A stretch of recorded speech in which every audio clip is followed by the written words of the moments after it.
पांडवों का हस्तिनापुर आगमन। पांडवों के साथ द्रौपदी के विवाह का समाचार जब महामंत्री विदर को मिला तो वे पांडवों के जीवित होने पर बहुत प्रसन्न हुए। उन्होंने यह शुभ समाचार हस्तिनापुर नरेश धृतराष्ट्र को दिया। वे बोले, महाराज, पांचाल देश से सूचना मिली है कि पांडव जीवित है। द्रौपदी को स्वयंवर में जीतने वाला युवक कोई और नहीं बल्कि अर्जुन ही है। द्रौपदी का पांचों पांडवों से विवाह उसके पूर्वजन्म में शिव से मिले वरदान के फलस्वरूप ही हुआ है। यह सुनकर धृतराष्ट्र भौंचक के रह गए, परंतु चेहरे पर दिखावटी प्रसन्नता लाते हुए बोले, यह तो बड़ा ही शुभ समाचार है।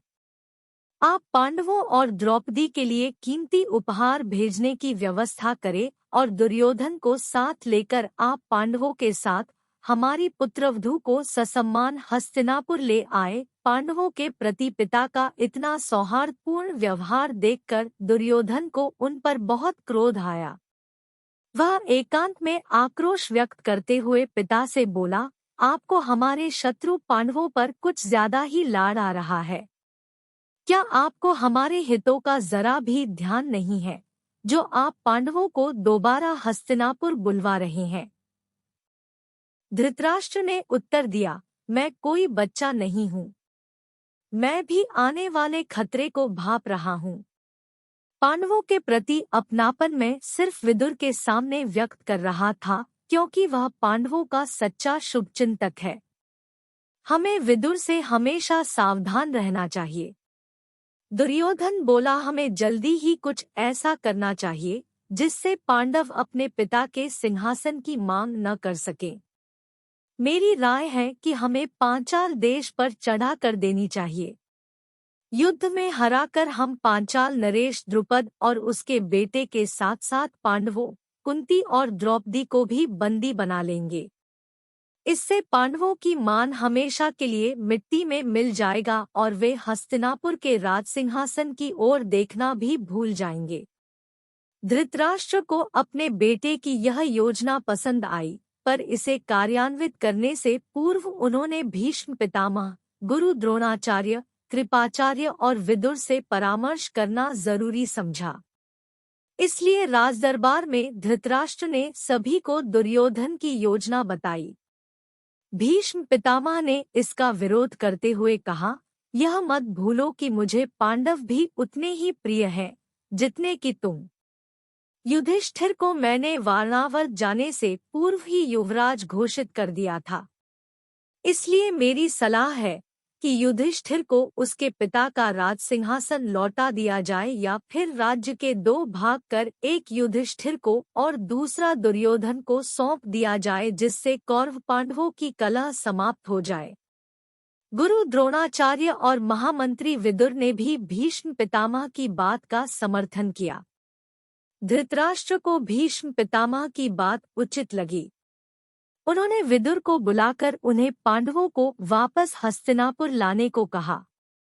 विदुर पांडवों को लेने के लिए पांचाल की ओर चल पड़े। उनके साथ कई दास दासियां भी थे, जो हाथों में अनेक बहुमूल्य उपहार लिए हुए थे। जब विदुर पांचाल नरेश द्रुपद के राजमहल में पहुंचे तो वहां पर उनका भव्य स्वागत हुआ। विदुर ने कहा, हस्तिनापुर के राजा धृतराष्ट्र भीष्म पितामह सहित सभी हस्तिनापुरवासी द्रौपदी का पांडवों के साथ विवाह होने पर प्रसन्न है और उन्हें देखने के लिए उतावले हो रहे हैं। इसलिए मैं पांडवों, द्रौपदी व कुंती को हस्तिनापुर ले जाने आया हूँ। संयोगवश उस समय वहां पर श्री कृष्ण और बलराम भी उपस्थित थे। राजा द्रुपद ने विदुर से कहा, महामंत्री, मेरा सौभाग्य है कि आप द्रौपदी और पांडवों को हस्तिनापुर ले जाने के लिए आए हैं, परंतु मैं इन्हें वहां भेजते हुए डर रहा हूँ। आप तो जानते हैं कि हस्तिनापुर में दुर्योधन आए दिन पांडवों के विरुद्ध कोई न कोई षड्यंत्र रचता रहता है। ऐसे में मेरी बेटी वहां पर कैसे सुरक्षित रहेगी? हाँ, यदि आप उसकी सुरक्षा का वचन दे तो मैं अभी उसे आपके साथ विदा करने को तैयार हूँ।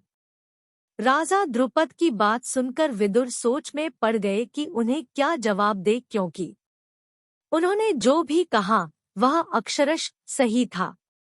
जब उन्हें कोई उचित उत्तर नहीं सूझा तो उन्होंने मदद के लिए श्री कृष्ण की ओर देखा। हुए हस्तिनापुर श्री कृष्ण विदुर की लाचारी समझ गए और राजा द्रुपद को संबोधित करते बोले, राजन, मैं तो यही सलाह दूंगा कि पांडवों को एक बार अवश्य जाना चाहिए ताकि वे अपना आधा राज्य प्राप्त कर सकें। श्री कृष्ण की राय मानकर राजा द्रुपद ने बहुमूल्य भेंट उपहार, हरिजवाहरात और दास दासियों सहित द्रौपदी को विदा किया। पांडव अपनी पत्नी द्रौपदी, माता कुंती, महामंत्री विदुर और श्री कृष्ण व बलराम के साथ हस्तिनापुर पहुँचे। भीष्म पितामह, गुरु द्रोणाचार्य, गुरु कृपाचार्य और विकर्ण आदि ने उनकी अगुवानी की। महारानी गांधारी ने द्रौपदी और कुंती का खूब गर्मजोशी से स्वागत किया। हस्तिनापुर की प्रजा अपने राजकुमारों को वापस पाकर बहुत प्रसन्न थी। अगले दिन पांडवों को राज दरबार में आमंत्रित किया गया। पांडवों के राज दरबार में पहुंचने पर राजा धृतराष्ट्र ने पांडवों को उन्हें आधा राज्य देने की घोषणा कर कौरवों व पांडवों के बीच के वैमनस्य को दूर करने का प्रयास किया। धृतराष्ट्र ने युधिष्ठिर से कहा, पुत्र, मैं जानता हूँ कि तुम बहुत बुद्धिमान, ईमानदार और सहनशील हो। इसमें कोई संदेह नहीं कि तुम ही हस्तिनापुर के राज सिंहासन के वास्तविक उत्तराधिकारी हो। मैं तो अपने छोटे भाई पांडु के आकस्मिक निधन के कारण इस गद्दी पर बैठा, लेकिन मेरे कुछ समय तक शासक बनने से दुर्योधन स्वयं को हस्तिनापुर का अगला शासक समझने लगा है। इसलिए परिवार के बड़ों ने तय किया है कि हस्तिनापुर राज्य के 2 भाग करके एक भाग तुम्हें और दूसरा भाग दुर्योधन को दे दिया जाए। मुझे विश्वास है कि तुम इसे सहर्ष स्वीकार करोगे। मैं चाहता हूँ कि तुम खांडवप्रस्थ चले जाओ और उसे अपने राज्य की राजधानी बनाओ। युधिष्ठिर ने कोई प्रतिवाद किए बिना सिर झुकाकर राजा धृतराष्ट्र का निर्णय स्वीकार कर लिया। वे अपनी माता, भाइयों और द्रौपदी के साथ खांडवप्रस्थ चले गए। खांडवप्रस्थ की प्रजा अपने नए राजा को देखकर बहुत खुश थी। खांडवप्रस्थ जो कभी निर्जन जंगल था, पांडवों की राजधानी बनते ही खूबसूरत नगर में बदल गया। उन्होंने इसका नाम बदलकर इंद्रप्रस्थ रखा। कुछ ही समय में इस नगर की कीर्ति दूर दूर तक फैल गई।